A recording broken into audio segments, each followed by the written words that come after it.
Nama saya Ananda Rizky Kurniawan, NIM 19513010111042. Terima kasih. Perkenalkan, nama saya Kristianda J dengan nomor NIM 1951911111042. Perkenalkan, nama saya Muhammad Alfan Imam Ramadan dengan NIM 195130111711149. Perkenalkan, nama saya Naya Lubi Afia, NIM 1951301111032. Indonesia merupakan negara kepulauan yang kaya akan keanekaragaman hayati dengan keindahan dan keelokannya tersendiri, serta hutan hujan tropis yang menjadi paru-paru dunia. Hal inilah yang membuat hutan hujan tropis diperlukan untuk menjaga keseimbangan serta pelestarian biodiversitas suatu ekosistem. Hutan hujan tropis merupakan kawasan yang sangat subur dan luas, terletak di Indonesia, contohnya di hutan Pulau Kalimantan. Banyak manfaat yang bisa kita rasakan dengan adanya hutan hujan tropis, baik dari segi klimatologis, ekologis, hidrolis, dan ekonomi. Lantas, apakah hutan hujan tropis bisa berjalan seimbang dengan sendirinya? Tentu saja tidak. Ada makhluk unik lainnya yang berperan, salah satunya orang-utan. Orang-utan sebagai pemakan buah serta agen penyebar biji yang efektif sangat menjamin regenerasi hutan. Di sisi lain, orang-utan memiliki sifat berpetualang dan arboreal, sehingga persebaran habitat orang-utan menjadi sangat luas. Mitigasi konflik yang sudah dicanangkan belum sepenuhnya dipahami oleh manusia, maupun mengerti akan pentingnya kehidupan orang-utan bagi ekosistem hutan. Kalau semua orang terus menutup mata dan telinga mereka mengenai persoalan ini, mungkin akan ada banyak imbas yang lebih buruk akan terjadi ke depannya. Kepunahan menjadi salah satunya. Menurut data IUCN, orang-utan sudah berada pada status critically endangered atau pada masa kritis. Sangat disayangkan apabila terus berkurang setiap tahunnya. Jika dibiarkan terjadi, maka akan terjadi hilangnya diversitas genetika. Kemudian, kasus-kasus kiat mencuat antara manusia dan orangutan, seperti adanya alih fungsi hutan, sehingga terjadi penurunan populasi orangutan secara drastis. Pada tahun 2015 hingga 2016 dan tahun 2019, terjadi kasus kebakaran yang melahap habis hutan tanpa tersisa, yang menyebabkan banyak satwa liar, terutama orangutan, mengalami gangguan saluran pernapasan dan kehilangan habitat, bahkan mati terbakar. Bayi orangutan yang menjadi korban harus rela berpisah dengan induknya. Sungguh miris kan? Nasib orangutan yang terkantung-kantung di tengah si jago merah yang melahap habis hutan yang sudah menjadi tempat tinggalnya. Selain itu, orangutan yang kelaparan harus terpaksa memasuki kawasan perkebunan yang dulunya mungkin tempat tinggal mereka.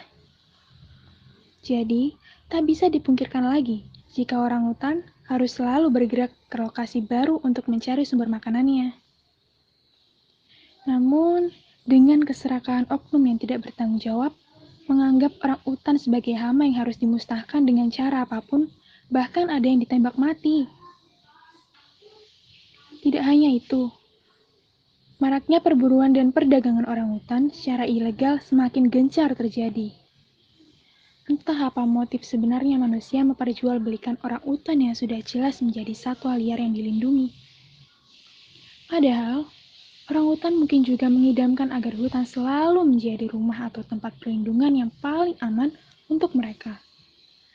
Mungkin mereka merasa waspada terhadap lingkungannya, dan mungkin ini akan berdampak pada perubahan tingkah laku orangutan, bahkan mungkin tingkah alami mereka sebagai hewan liar pun turut punah.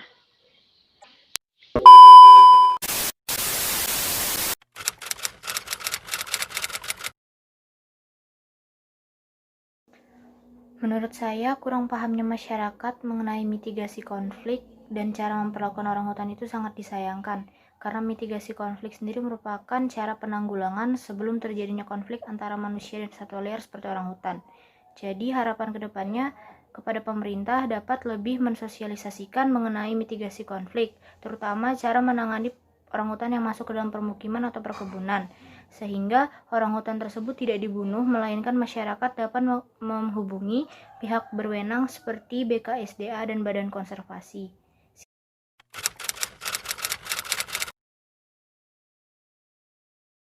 Jadi, konflik antara manusia dan orangutan itu akan terus terjadi karena orangutan terus kehilangan habitat asli mereka. Dan menurut saya, persoalan utamanya itu karena alih fungsi dan rusaknya hutan akibat perambahan, pembalakan, pertambangan, perkebunan, dan pemukiman. Jadi, menurut saya, alih fungsi hutan menjadi perkebunan, lahan industri, dan permukiman itu masih kurang memperhatikan dampak kepada lingkungan di sekitarnya.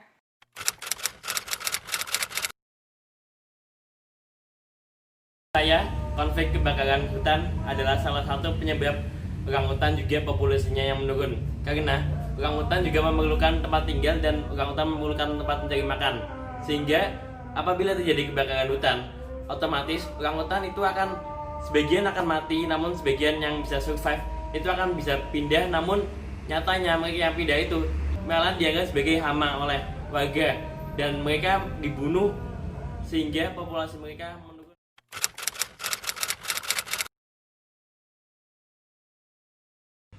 Kalau menurut saya ini karena beberapa masyarakat masih kurang memperhatikan dan masih minimnya tingkat kesadaran dari peraturan yang telah ditetapkan.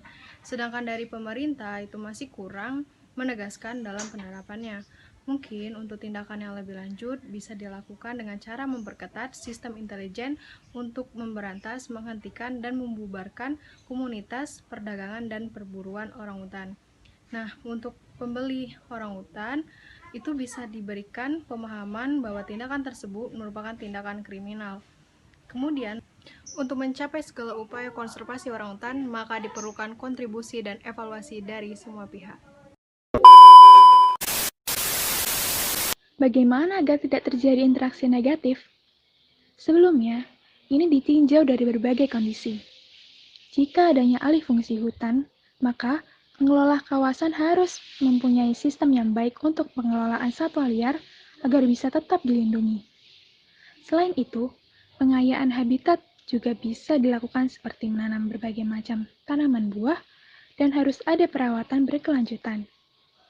Karena bagaimanapun juga nantinya, jenis hutan apapun merupakan habitat penting bagi satwa liar, terutama orangutan.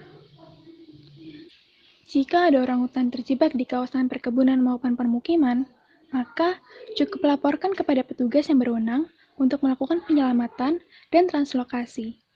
Dan jangan melakukan penyiksaan yang menyebabkan hilangnya nyawa orangutan. Menurut Undang-Undang Nomor 5 Tahun 1990 tentang konservasi sumber daya alam hayati dan ekosistem telah mengatur yang berkaitan dengan orangutan. Maka dari itu, jika terjadi perburuan dan perdagangan, sudah dipastikan orang yang melakukan itu dapat terkena sanksi yang sangat tegas. Dan untuk orangutan itu sendiri akan dilakukan rehabilitasi di kawasan konservasi. Perlindungan atas habitat orangutan menjadi suatu sarana terpenting bagi konservasi. Diharapkan seluruh terobosan solusi menghasilkan sebuah jalan penengah yang dapat diterima dan dijalankan oleh semua pihak, sehingga dalam 10 tahun yang akan datang, kondisi orangutan dan hutan dataran rendah yang menjadi habitatnya akan menjadi lebih baik dari saat ini.